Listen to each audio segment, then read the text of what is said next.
ಬಂಟ್ವಾಳ ಪುರಸಭಾ ವ್ಯಾಪ್ತಿಯಲ್ಲಿ ಸಂಗ್ರಹವಾದ ತ್ಯಾಜ್ಯ ನೇತ್ರಾವತಿ ನದಿಯನ್ನು ಸೇರಿ ನೀರು ಮಲಿನವಾಗುತ್ತಿದೆ ಎಂಬ ದೂರುಗಳು ಸಾರ್ವಜನಿಕ ವಲಯದಲ್ಲಿ ಕೇಳಿಬರುತ್ತಿದೆ.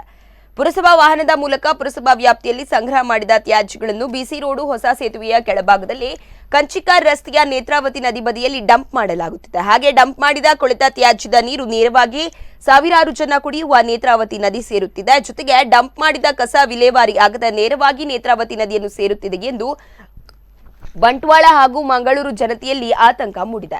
ಅನೇಕ ವರ್ಷಗಳಿಂದ ಉಂಟಾಗಿರುವ ತ್ಯಾಜ್ಯದ ನಿರ್ವಹಣೆ ಹಾಗೂ ವಿಲೇವಾರಿ ಸಮಸ್ಯೆಗೆ ಪೂರ್ಣ ವಿರಾಮ ಹಾಕಲು ಪುರಸಭಾ ಇಲಾಖೆಯಿಂದ ಸಾಧ್ಯವಾಗದೇ ಇರುವುದು ಪುರಸಭಾ ಆಡಳಿತ ವೈಖರಿಯನ್ನು ಜನ ಪ್ರಶ್ನಿಸುವಂತಾಗಿದೆ. ಪ್ರಸ್ತುತ ತ್ಯಾಜ್ಯಗಳು ನೇತ್ರಾವತಿ ನದಿ ನೀರಿಗೆ ಸೇರುತ್ತಿರುವುದು ಇನ್ನಷ್ಟು ವಿವಾದಕ್ಕೆ ಕಾರಣವಾಗಿದೆ.